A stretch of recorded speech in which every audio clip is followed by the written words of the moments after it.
Back, everybody. In this lecture, we're going to, for the very first time, explore a specific area of social psychology. But oddly enough, in this lecture, we're not necessarily going to be looking at a specific branch within social psychology, at least one of the more commonly established ones. Instead, what we're going to be looking at is a concept that really overlaps with a lot of other branches of social psychology. It's an area that we call social cognition. And to appreciate its importance, I thought we'd review a couple of the terms that we covered in our last lecture, just to see how important social cognition is in social psychology.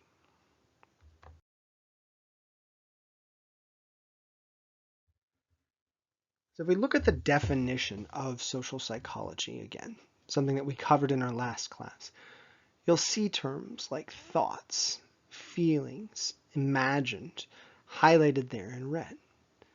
If we look at other really important topics that we covered in our last lecture, like construals and social influences, you see other terms highlighted in red: perception, comprehension, interpretations, thoughts, emotions. And all these terms have one thing in common. All of them are about internal mental functions, essentially cognitions. And this overlap of these terms across these major concepts within social psychology is not a mistake. Oftentimes, what we see when trying to understand the social world around us is that to predict behavior, to understand things, we also have to understand the mental world happening inside of individuals, essentially their cognitions.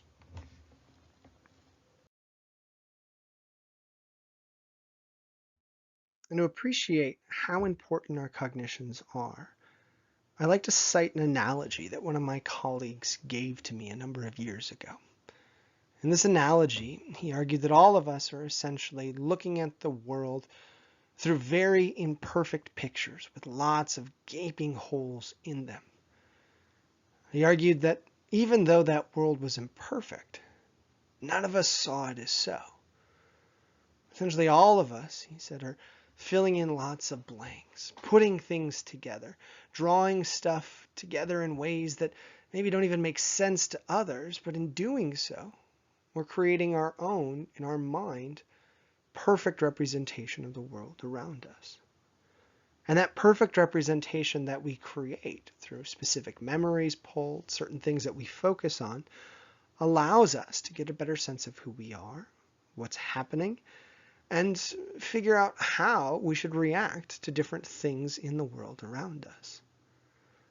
But since all of us are pulling things from different experiences and puzzling things together in different ways, what it means is that we might all encounter the same situation, yet see it in very different ways, and in doing so, react to it in very different ways.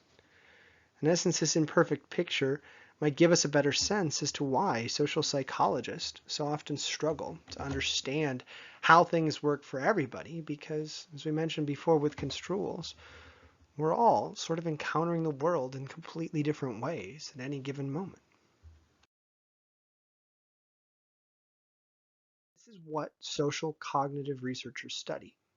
And the thought processes that are occurring inside of our heads to not only piece together the world around us, but then from that, figure out how we're going to navigate within it. And when we talk about these steps that we're taking, another thing that's really critical to discuss in this class is the difference between two types of processes that we're engaging in when we are trying to make sense of the world and react to it. And these two processes are called effortful, or sometimes you'll hear it called controlled processing, and another type of processing called automatic processing. These names are pretty intuitive. Essentially, they give us a very good sense of what we're looking at with both of them. Effortful processing is us pulling together specific memories, trying to understand things, trying to figure out a path forward in, well, as the name implies, effortful way. A great example of this would be if you're sitting here in lecture right now, trying to connect the dots between different disparate topics that we're talking about, maybe material from the readings, and some of the examples that we've given before to get a better understanding of the context behind what we're discussing or what we will be discussing in future topics. Effortful processing is something that really does help us navigate in our world very well. But if we're looking at the one that we use more often, at least most researchers argue we use much more often, it's this other type of processing called automatic processing. One where we're pulling up memories, interpreting things, focusing on things in a way that's not even happening at a conscious level. It's almost happening subconsciously, where we're just thinking on our feet without really deciding how to think. The classic example of automatic processing that people often cite is when we read. Most of us, by the time we get through elementary school, do have the ability and kind of the inability to read pretty much everything at the drop of a hat. If we see a sign, it's almost impossible for us, if it's got letters on it, not to try to string those letters together in some sort of a word. It's just automatic for us. But this automatic processing goes well beyond just reading. Essentially, researchers who study automatic processing argue that we're always trying to interpret the world around us, trying to react to things in ways that we're not even necessarily aware of. They're just such knee-jerk reactions that they happen oftentimes without a lot of thought. And this might lead some of you to argue that maybe this isn't the best thing. But I do want to point out that both effortful and automatic processes have their utility. Looking at where effortful processing, or again, controlled processing, is really valuable, it's in those situations where it is a little unclear as to how we need to respond. Maybe we find ourselves in a novel situation that we've never been in before, or maybe we find ourselves in a moment where making the right decision, understanding things as well as possible, is really critical. While being able to block out other stuff and really take time to digest something is very advantageous at that point. And this is where having those mental functions can be useful. And we're looking at where automatic processing comes into play. What's in all the day-to-day events that we encounter? It takes a lot of energy to engage in effortful processing, and oftentimes we do have to slow things down to do it. Where if we use automatic processing, we can sort of get by the day-to-day that we have. My favorite examples of how valuable automatic processes can be is when we see two individuals having that basic hello conversation that all of us have probably had in our lives. You walk by somebody you know, you say, hey, how's it going? And the other person says, fine, how you doing? And it just happens so smoothly. Well, at least for some of us, it happens pretty smoothly. And you might think, how did that occur? How can you have that quick conversation in a matter of seconds? Well, a lot of it is automatic processing. When somebody asks you, just on the fly, how you're doing, you don't usually sit there and think for a couple minutes about how you're actually doing. You don't assess your last couple days or hours or weeks and then give a detailed report to the individual you're walking by quickly. You just give that knee-jerk reaction of fine or good or whatever your go-to response is when people ask you that question. And then you immediately kick into asking the other person how they're doing without even thinking about it. Those types of things that we engage in that we're going to talk about a little bit later, called scripts, allow us to have these very quick conversations without straining ourselves too much. And it allows us to move on with our day. Imagine if you had to, every time you ran across a friend, sit down and have a 10-15 minute conversation because you just had to think about everything you were going to say. It would be tedious. It would be way too time consuming. And it would also make it very difficult to do other things or attend to other stuff that might be critically important. What it also allows us to do, if we're talking about automatic processing, is it allows us to fill in the blanks when we don't want to put too much effort into fitting in blanks. A great example of this was actually highlighted in a study done way back in 1950 by a researcher named Kelly. In this study, Kelly had two different classes that he told were going to have a guest lecturer come in. In one class, Kelly told the students that this guest lecturer was going to be a little quirky, a little odd, but the person was also very kind-hearted and brilliant. In the other class, Kelly told students that the person that was going to come in was going to be a little bit awkward and weird. You didn't want to cross them because they did have a bit of a temper and they didn't like being questioned. Essentially, Kelly gave them the same information about them being a little unusual, but justified it in different ways. Then the guest lecturer came in to both classes independently, not together, but gave the very scripted lecture on a topic that Kelly and the presenter had designed. Now, this was not something the students were told. It sounded like it was just a random lecture that was coming off the cuff. But as the students listened, they were asked to rate the quality of the presentation, rate how much they learned from it, and give a kind of overarching sense of whether or not they liked the person that was presenting the material. And what Kelly found was that those early introductions to this person, the hints about what they were like, weighed heavily on people's perceptions of this lecturer, this person that was coming in. And this really highlights how this automatic process of us trying to connect things and understand what's going on can help clear up stuff. Now, it is important to note here that Kelly's research sort of highlighted how this can sometimes lead us astray, when a description can take ambiguous behaviors and get us to believe something that maybe isn't accurate. But what Kelly wanted to highlight in this is that oftentimes when we're trying to make sense of stuff, again, we get an incomplete picture, so we do what we can to fill in the blanks. And Kelly and other social psychologists wanted you to probably take something home from this. They probably wouldn't be wanting you to take home the message that we're essentially really bad at judging others because of automatic processes. What they probably want us to understand is that we do these things a lot because the world's filled with ambiguity, and when we do it, we do tend to get a little bit better clarity. And more often than not, we're probably a little bit better off with the clarity that we create. There's always the potential for problems, but having some clarity is better than having no clarity. And that's what sometimes automatic processes can allow us to do. Digest new stuff, make sense of things, without worrying about the peripheral things that we might need to spend a little bit of extra time looking at. So how do these processes work in kind of the cognitive work frame?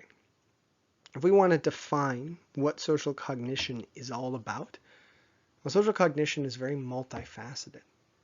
It's essentially studying all the different cognitive processes that we utilize when we're in our social environment.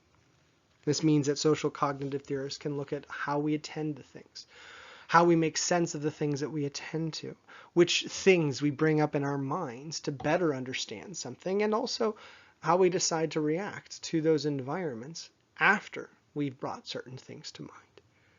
Essentially, each step of the way in our reactions to the environment around us can be studied by people studying social cognition. And if we really appreciate all of these different steps, we can recognize how frustrating it sometimes can be to study something in social psychology. Because there are all these different components happening inside of our heads that can lead people encountering the exact same situation to perceive it, to kind of pull up specific memories, to come up with different responses to it in very different ways. So even if there is a lot of weight on the social environment in certain situations, other things tugging at us, going on inside of our head, can lead to very different responses from person to person.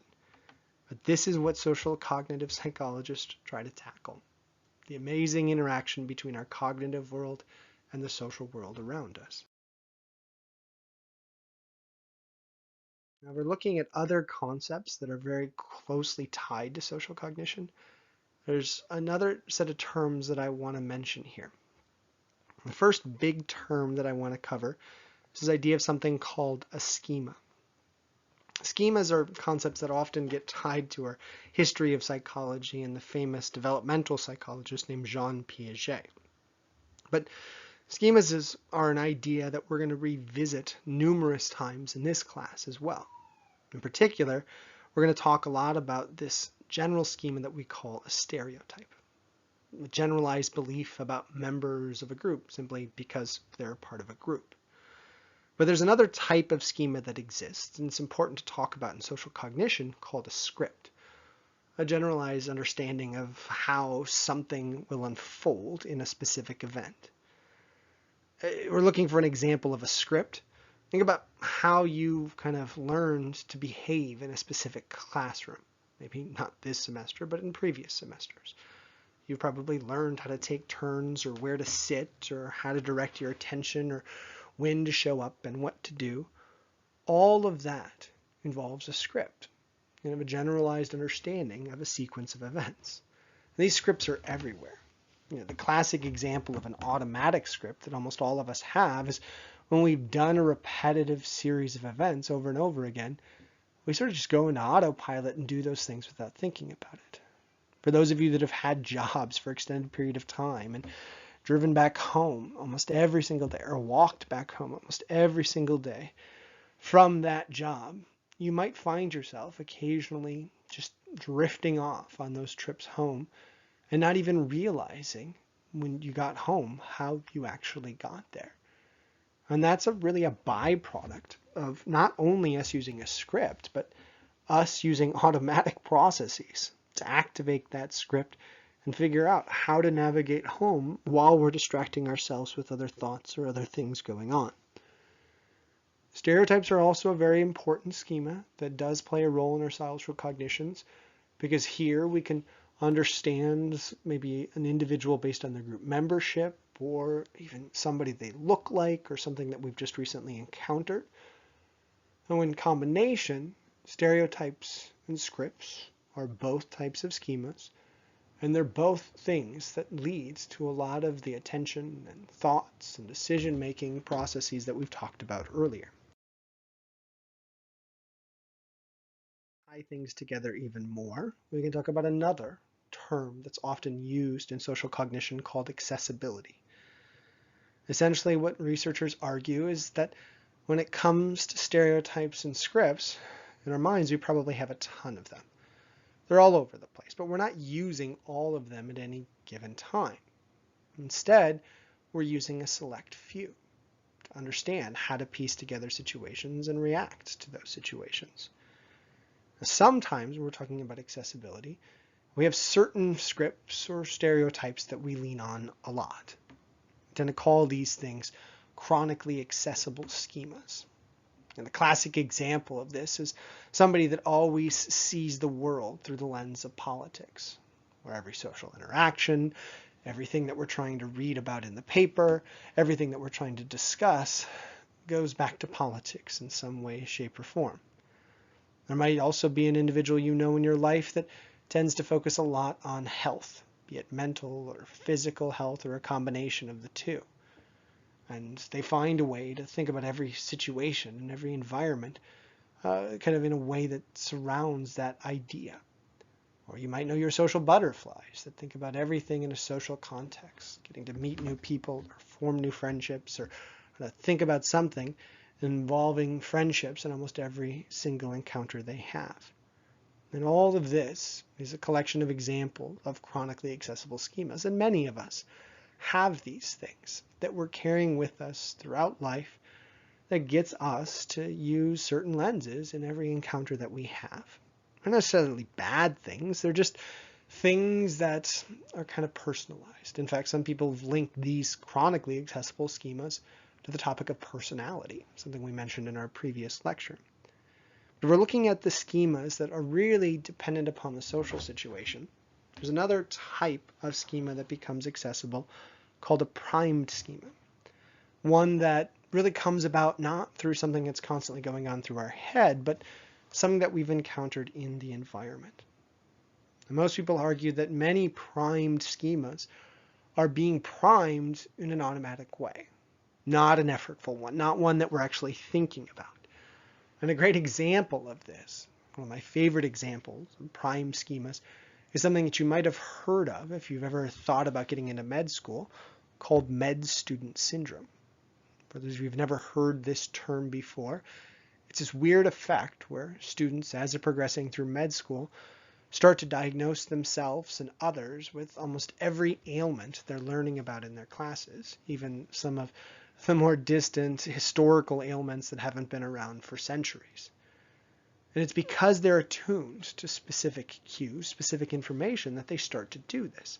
Not because they're trying to diagnose their friends with some random flu that existed hundreds of years ago, but because suddenly a cough in a specific way or some hue to somebody's lips or something like that starts to be perceived differently when you have this extra knowledge that's really in the forefront of your brain.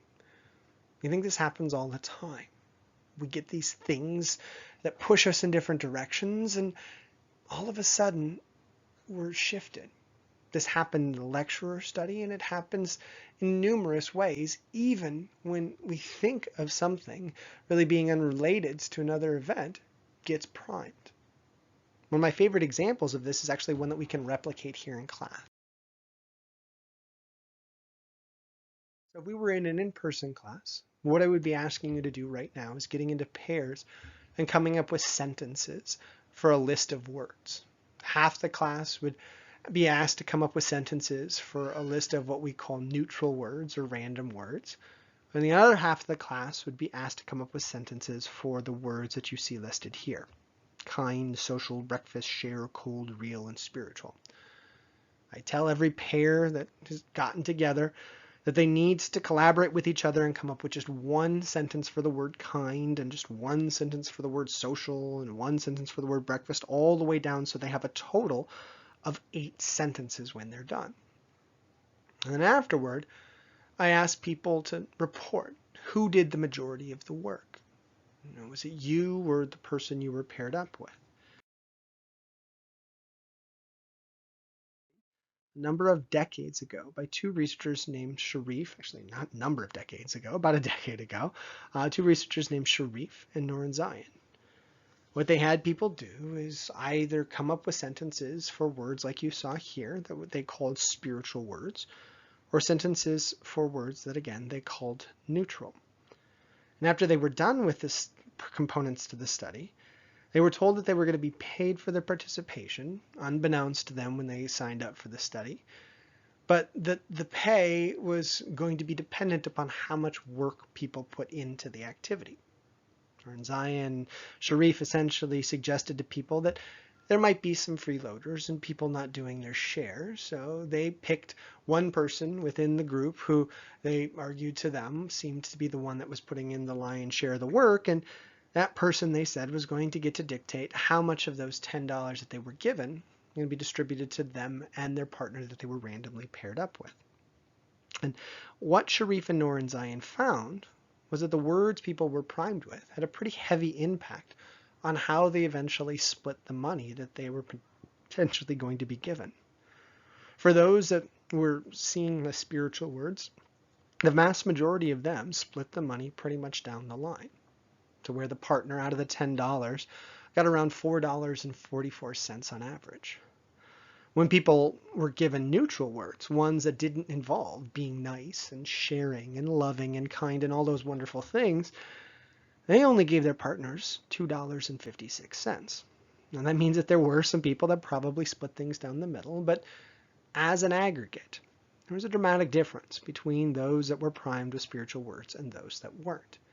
And what this suggests to us is that even though there's lots of other things pulling us in a bunch of different directions like we've been talking about, sometimes priming, even when we don't know what's happening, can push us in directions that we're not even aware of. And this really speaks to not only the power of priming, but the power of automatically primed schemas. And it leads me to another really what I want us to do in this next example is essentially try to test your memory while also trying to prevent your memory from bleeding in to another activity that we're going to do. So I'm going to, in this next slide, show you 5 terms that I want you to try to memorize in just a couple seconds. While you're doing that, know that there's going to be a second activity that we're going to do before I ask you to recall those 5 terms. You'll be able to do it though, I promise. Just try to keep this in your mind and recognize you've got 2 discrete activities that you're going to do. So let's get to the terms. Here, 5 terms: adventurous, self-confident, independent, persistent, and strong. Read them 1 or 2 more times. Keep them in your head. I will, I promise, ask you to recall these in a little while. You can do it. Just keep them there.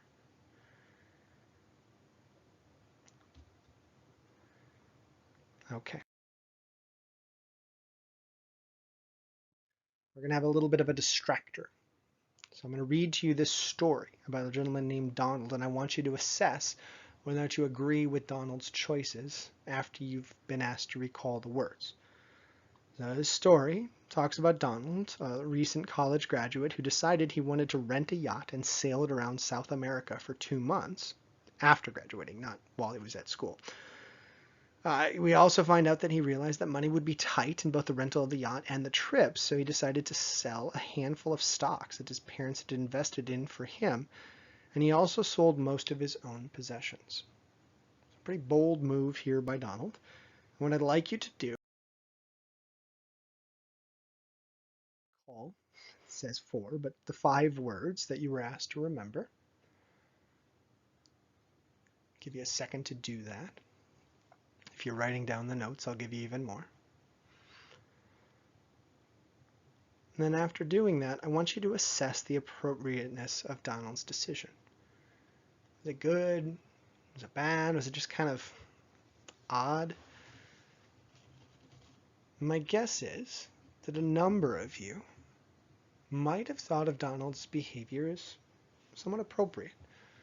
At least not the worst idea in the world. Priming.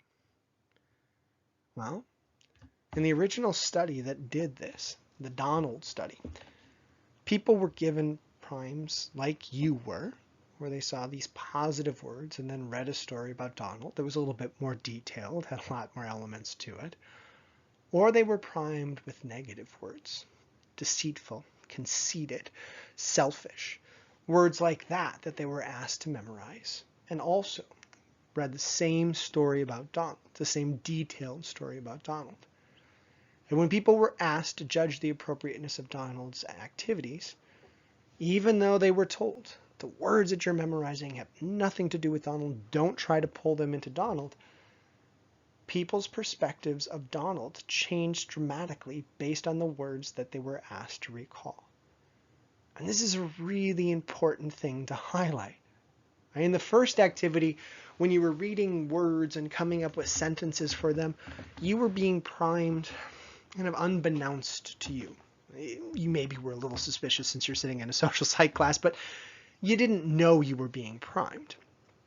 In this second activity, much like the participants in the study, it was very clear that you were being primed. You were seeing words that had a theme to them, but you were also encouraged not to have them impact your perception on Donald. But it's almost impossible to avoid doing that.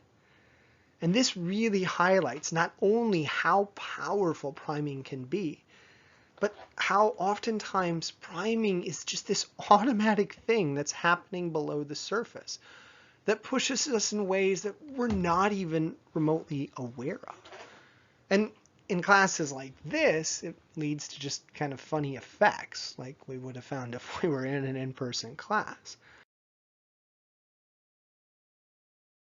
Incidents. There's actually a number of cases that you've probably heard of over the year where people tap into stereotypes and, unbeknownst to them, react to people differently in a fraction of a second based on the stereotypes that they've accessed in their mind. The most highly controversial and sad case about this is the reaction to many black males or African American males when it comes to crime or just police interactions. One of the first cases to really bring social psychologists' attention to this was a sad case that actually happened a number of years ago to a man named Amadou Diallo. In the Diallo case, he was sitting on a porch, hanging out with a friend one evening, when a number of police officers who were chasing somebody who matched the description of Diallo came running up to Diallo and asked him to get down to the ground. When Diallo reached in to grab his wallet, the police officer started shooting him over a dozen times, even while he was on the ground. And this incident led to national outrage, much like many of the incidents that have perpetuated this same problem over and over again. And it led social psychologists to try to figure out what in the world was going on. Why would something like this happen, and why has it seemed to continually happen in decade after decade in almost the exact same fashion? And one of the champions that really started to examine this from a scientific perspective was a gentleman named Joshua Carell, who ran this really interesting study that he called the shooter effect study, where he asked participants to come in and essentially pretend they were police officers trying to shoot criminals or pulled their gun back in individuals who were presenting things that were not dangerous. So they'd see a clip like the pictures that you see below of a person holding a phone or a gun. And if they saw that person holding a gun, they were supposed to shoot. And if they saw the person holding a phone, they were supposed to not shoot or pull their gun back. And what Carell found repeatedly in his studies, that when black males were on, people had a propensity to shoot the black males, regardless of whether or not they had a gun. And the speed at which they shot the black males, especially the ones with the gun, was significantly faster than white males with a gun or white males without a gun. Now, Carell's research was not necessarily that surprising on the surface, but his follow-ups were really shocking to individuals. What he was able to show in his research was that the race of the people who were engaging in this activity did not matter.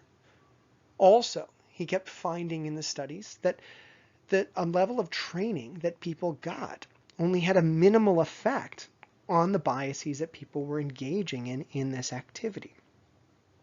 And this in combination, training, race, whether or not people believed these stereotypes about aggression in black males, it was not really that impactful. What was surprising to people, it still to this day is surprising to think of how powerful these automatic processes can be in kind of shaping our knee-jerk reactions to things, even if we don't agree with them. And just to understand kind of the complexity to it and Carell's take on it, I'm going to provide you with a link to a video that's actually primarily, I guess, discussed by Morgan Freeman, or at least Morgan Freeman's the primary spokesperson on it, that really looks at this Carell study and gives us a better sense of what we can conclude from it. And what I'm hoping you're going to understand is that obviously this goes beyond just Carell's study. There's a lot of current events that reflect what Carell found over a decade ago.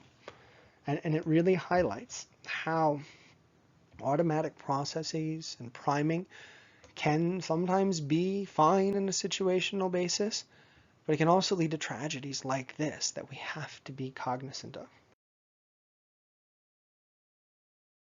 Many of us to say, if this is the byproduct of automatic processing, this is the byproduct of priming, why don't we just get rid of it? I want you to understand There are situations like this where I think we would love to get rid of it. But in most of our social world, it's just not possible.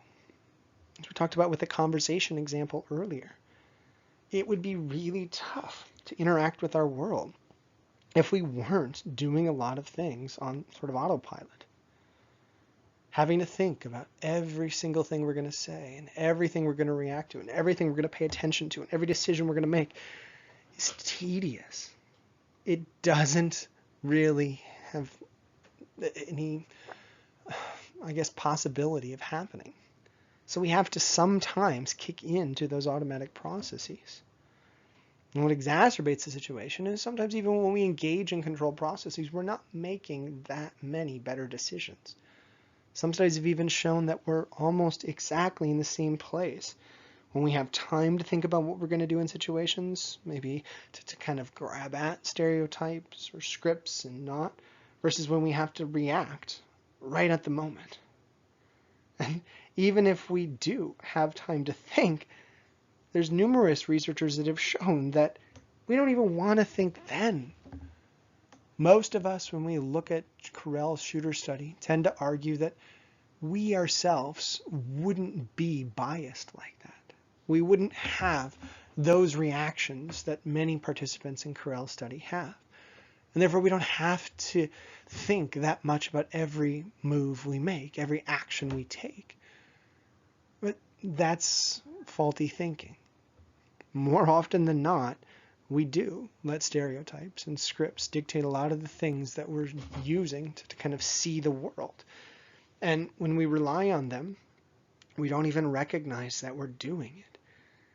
And what's even worse is that when we rely on them, we tend to think that our reliance on our stereotypes and scripts are useful, that they're better than most people's automatic processes. And this relates to something called the overconfidence barrier. My favorite example of this is when students make fun of other students tripping on stuff and running into things while they're trying to text or talk on the phone and walk.